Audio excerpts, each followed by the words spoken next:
द्वारा नहीं।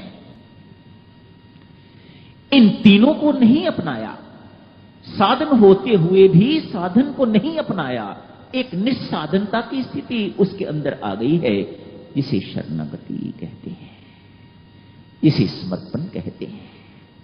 भट्ट जी महाराज ने इस मार्ग को अपनाया है, शरणागति का मार्ग अपनाया है, समर्पण का मार्ग अपनाया है। एक विधवा कहे कि मैं अब ब्रह्मचारिणी बन गई हूं, तो ये ब्रह्मचारिणी का व्रत नहीं है, तो विधवा हो गई है, उसके पास भोग सामग्री रही नहीं है। साधन होते हुए भी यदि कोई निस्साधन हो जाता है, ग्रस्त होते हुए भी यदि कोई ब्रह्मचर्य का पालन करता है, तो बहादुरी है।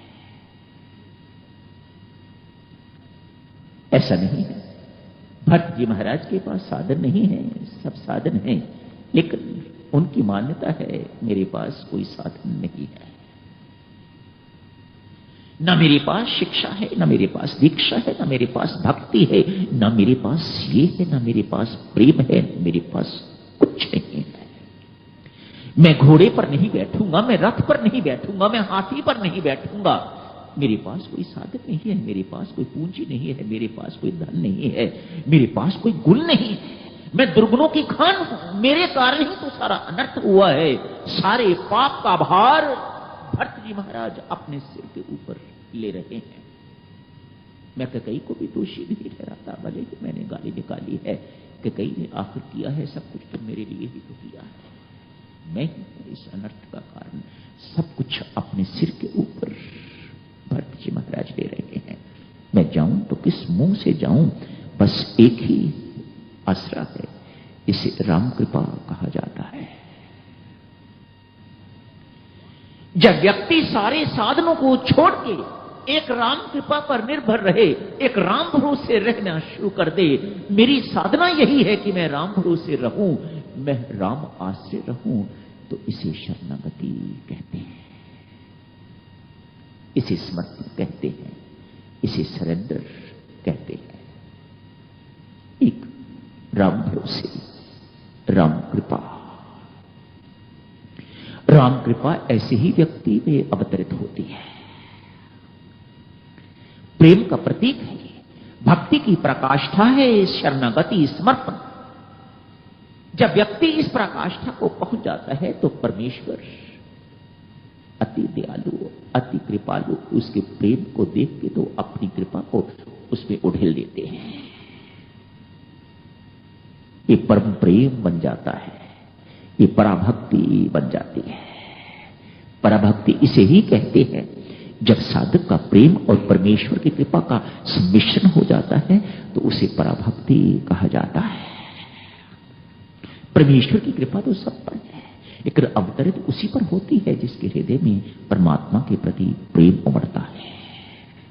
दूसरे हृदय में ये अवतरित नहीं होती, भले ही ये सब पर है, अवतरित उसी पर होती है। भरत जी महाराज चल पड़े। आखिर भक्तजनों, ये राम राज्य में ये जो व्यवधान आया है, आया क्यों है? ये बाधा जो आई है, आई क्यों है? संत महात्मा कहते हैं भरत है प्रेम का सागर और परमात्मा श्री राम है कृपा के सागर। भक्त और भगवान की होड़ लगी हुई है आपस में। भक्त चाहते हैं कि मुझे कोई ना जाने, सब कुछ भगवान है, और भगवान कहते हैं बेशक मुझे कोई भूल जाए लेकिन कोई मेरे भक्त को ना भूले। दोनों में होड़ लगी हुई है। भट्ट जी महाराज 14 वर्ष के लिए ननिहाल चले गए, ताकि आप याद करो, संभवतः इन दोनों रामायणों में नहीं, अध्यात्म रामायण में वर्णन आता है कैकेयी का विवाह राजा दशरथ के साथ इसी शर्त पर हुआ था, जो मेरी कोख से, जो कैकेयी की कोख से जन्म लेगा वही राज्य का अधिकारी होगा। भरत जी महाराज इस बात को बहुत अच्छी तरह से जानते हैं। 14 वर्ष के लिए ननिहाल चले ये बाद में सब कुछ हो जाएगा, मुझे लोग भूल जाएंगे। और हुआ भी ऐसी। कैकेयी भी तैयार है, कैकेयी भी जानती है कि ये व्रत ये हुआ है, ये प्रण इस प्रकार का हुआ है, ये एग्रीमेंट हुआ है इस प्रकार का। लेकिन वह राम प्रेम में इतनी प्रभावित हो गई हुई है, इस प्रकार की हो गई हुई है, इतनी बह गई हुई है कि वह भी इस बात को भूल गई हुई है कि भरत ने राजा बनना है। भरत जी महाराज 14 वर्ष के लिए वहां चले गए। राम जी महाराज 14 वर्ष के लिए इधर आ गए। तू चाहता था कि मेरी महत्ता प्रकट हो और 14 वर्ष का निकाल रहा, तुझे सफलता मिली है। मैं चाहता हूं कि तेरा प्रेम प्रकट हो, इसलिए मैं 14 साल के लिए वनवास जा रहा हूं।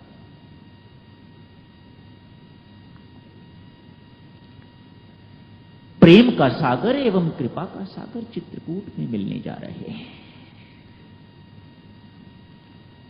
दोनों वहां मिलेंगे जाके।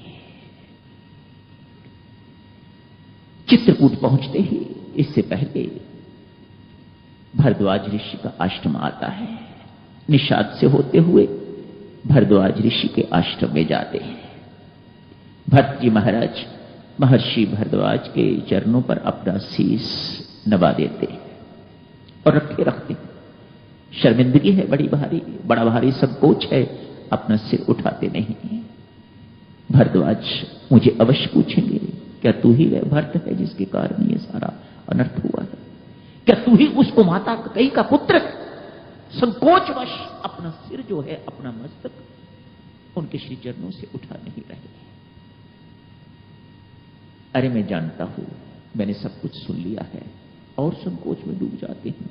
मानो ये मुझे बिना पूछे ही इन्हें पता लग गया हुआ है कि वही मैं हूं जिसके कारण ये अनर्थ हुआ है। अपना मस्तक और निभाए रखते हैं, उठाते नहीं। अरे भट्ट, तू अपराधी नहीं, मस्तक उठाया है। अपराधी तो कैकेयी है। अरे वास्तव में तत्व दृष्टि से देख, तू तो बड़ा ज्ञानी है, ध्यानी है, समझदार है। धर्म के सार मर्म को तू समझता है। वास्तव में दोष कैकेयी का भी नहीं है। तो महाराज, महर्षि भरद्वाज कहते हैं, दोष तो उस सरस्वती माता का है जो कैकेयी की जुबान पर बैठ गई और जिसने ये सब कुछ करवाया। भरत जी महाराज बड़े चकित। महर्षि, सरस्वती माता का नाम लेते बुद्धि विमल हो जाती है, और आप कहते हैं माता सरस्वती के कारण कैकेयी की बुद्धि जो है भ्रष्ट हो गई। आगे जाके जब भट्ट जी महाराज चलते हैं उनको ले जाने के लिए, देवता लोग एक बार फिर मां सरस्वती के पास जाते हैं और जाके हाथ जोड़ के विनती करते हैं, माते जैसा काम पहले किया था वैसा ही आपको अब भी करने की आवश्यकता है। कहीं मां ये भरत राम को लाने में सफल हो गया तो हमारे सब किए किराए पर पानी फिर जाएगा। मां सरस्वती के पास देवता लोग फिर गए हैं एक बार और जाके ये प्रार्थना करी है, जिस प्रकार से ये आपने अभी तक किया है, मेहरबानी करके अब ये एक और कारनामा करो। ये किसी भी ढंग से भरत को सफलता नहीं मिलनी चाहिए कि वह राम को वापस ले आए। जानते हो देवियों सज्जनों, मां सरस्वती ने क्या कहा है? वे कहती हैं कि आप सोचते हो मैंने आपकी बात सुन के तो कैकेयी की जुबान पर विराजमान हो गई थी। आपके कहने पर वह जाके वहां बैठ गई थी? नहीं। अरे कठपुतली जो है वह नाचती है तो वह दर्शकों के इशारों पर नहीं नाचती, उनके कहनों के अनुसार नहीं नाचती। वह नाचती है जिसके हाथ में उसकी डोरी है। मेरी डोरी किसके हाथ में है? तब कुछ कीन राम रुक जाए। जब मैंने राम के रुख को देखा, जब मुझे राम ने, जो मेरे कर्णधार हैं, जो मेरे सूत्रधार हैं, जिस वक्त उन्होंने मुझे इशारा दिया, उनका रुख मैंने पहचान के तब मैंने कैकेयी की जबान पर अपने आप को निवासित किया। अब भी मैं आपके कहने के अनुसार नहीं करूंगी।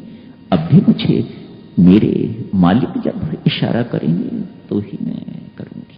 मैं कौन हूं, कहां रहता हूं, कैसा हूं, इत्यादि इत्यादि। ये उपासना की महिमा है, भक्ति की महिमा है।